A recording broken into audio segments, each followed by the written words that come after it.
Hi, hope you're having a lovely quarantine. Way back in February, I visited a little cool shop called Razorfly Studios. Builds a bunch of very intricate, very interesting movie replica cars from films such as Back to the Future, Blues Brothers, Jurassic Park, Transformers, lots of stuff.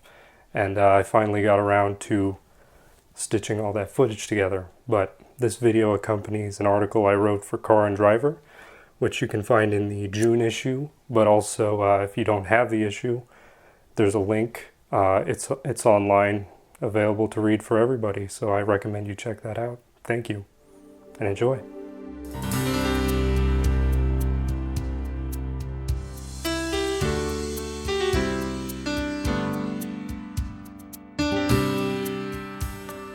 Well, like any little kid wanting to do what their dad does or help out with their dad, my dad collected cars and built models. And when I got to be at the age I wanted to start building models with him, and so the cars that I wanted to do, he did Ferraris and Avantis.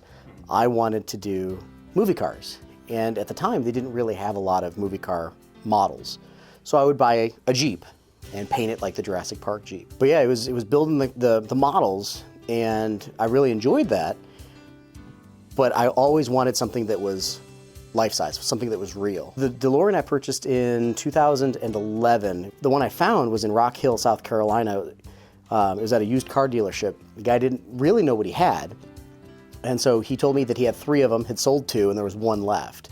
But it didn't really run, and he wanted 17 grand for it. I looked at the work needed, and it was about 10 grand, and I said I wasn't interested. And as I'm getting in my truck, he runs back over to me, and he goes, well, whoa, you said you had a car to trade. What was it? I said, it's an '02 Wrangler with 150,000 miles on it, and you're not going to trade that for 17 grand. He goes, hold on. Runs in, I see him just talking as fast as he can, back and forth between him and the owner of the business. He sprints back out, he goes, you give us that Jeep and $2,000, you can have it. And I went, okay. Called my wife, honey, we sold the Jeep. Basically, we went back and tried finding every bit and piece and part that we could, down to talking with people who had access to the original Back to the Future 3 car. We were able to cast these parts and make copies of these. These were originally wood for the movie. These were custom fabbed from the people who made them for the movie. This silver thing is a Janitrol heater. Actually would burn gas burn fuel in the cockpit of an airplane to heat it. So that's what that is. The DeLorean, I closed the doors in 2014 in November. 4 months later, I opened it up as a time machine, fully working.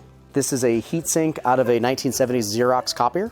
Back here, you can see that this is a air turbine, a jet turbine, with a custom-built part that comes in. That's all custom. A lot of it was just doing research on auctions from when they had sold off like parts of the car originally. There were pictures of it, and I tracked down the model numbers and were able to order some of those.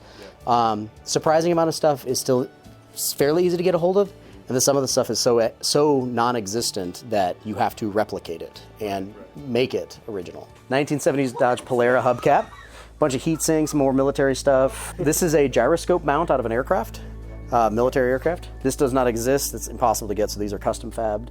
And this is a heatsink, medical heatsink out of a naval oscilloscope. Time circuit keypad is actually an original alarm system keypad from like the 70s. This piece here, this handle, in real life, is a 3-way battery brush. True story. Wow. Yeah, it's a Belova double bell alarm clock.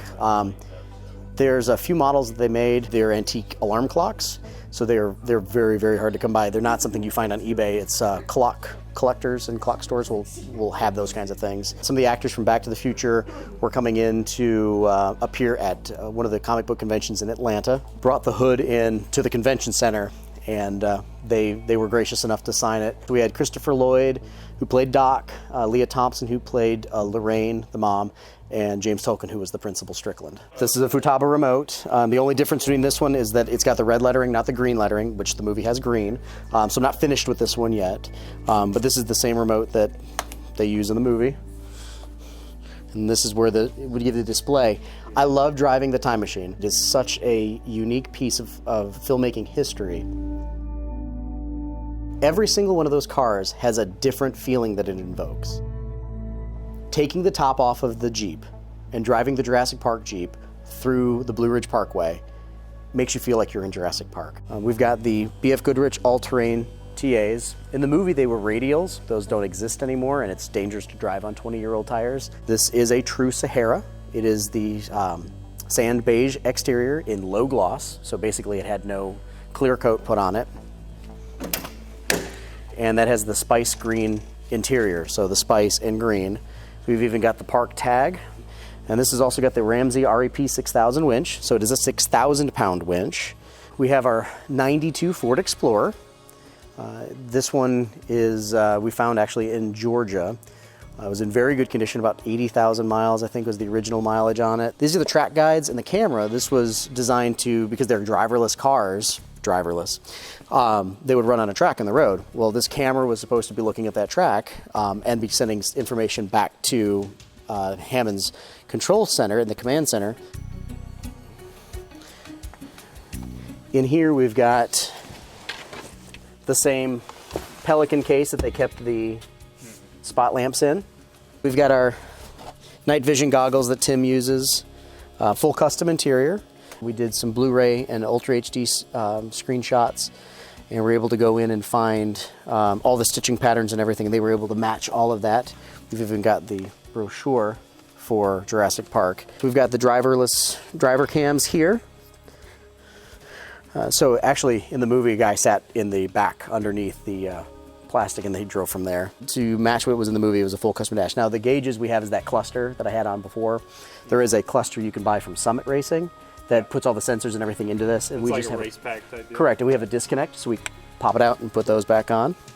All the pillars and everything are shipped. This is just a 1/8 inch piece of sheet metal that we cut out. All the framing is still there.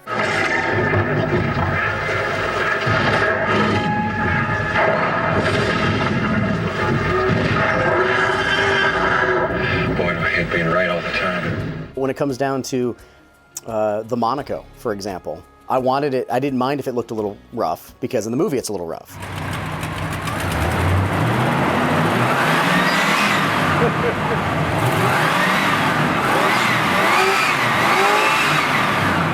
This is my 1974 Dodge Monaco Police Interceptor. It actually has the California Highway Patrol package, which includes this special push bar and air conditioning, but it did come out of Chicago. I found it in an abandoned warehouse in a place called Rockford, Illinois. And the guy on the phone told me, when I talked to him about some other cars that he had, I asked him, hey, you don't by chance have a 1974 Dodge Monaco? And he goes, yeah, some idiot painted it up like a cop car. And so I went, oh, okay, cool. And so I drove up to Chicago to take a look at it, and turned out it was a true DK41U VIN, which is a police car. So it did have the high performance 440 in it. That 440 was rebuilt, and the transmission was rebuilt by Dave Heitz. He does a lot of our Mopar work, if not all of our Mopar work, and all of our transmissions. It's got somewhere in the ballpark of 450 horse. Even got the Illinois license plate, BDR 529. The decals were added and painted over like they are in the movie. That's why it looks like an old Mount Prospect police car. Our best guess is that it was actually a Chicago PD due to the paint we found underneath the black and white. It's a blue and white roller. Took the D off, so it says DOGE in the back on the gas flap, because that's where the gas tank is. So in the movie, it's DOGE. Usually what happens is I get an itch, or I'll watch a movie, or my wife and I will say something like, we haven't watched Twister in a while. And we'll watch Twister, I'm like, I'm going to build that truck. And so I start looking for my J10. All of these things are in this car. Every single one of the radios, the antennas, all of this stuff is... Just like a TV camcorder? Oh, yeah.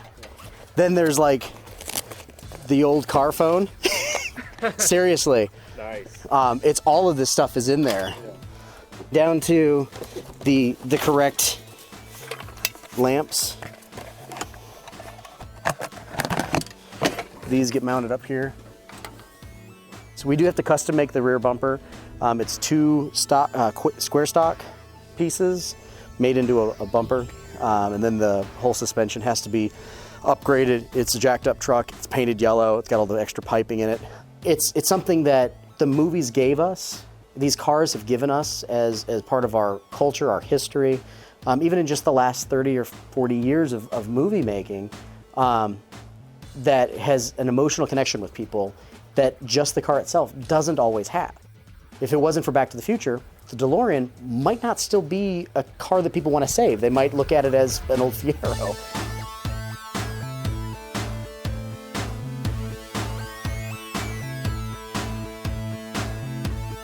My goal is to actually open a museum with our cars so people can see them. So if we're constantly building cars, we need somewhere to put them. We want to share this with people, our passion, because then they can actually see this. We're not building it to put in a garage and hide.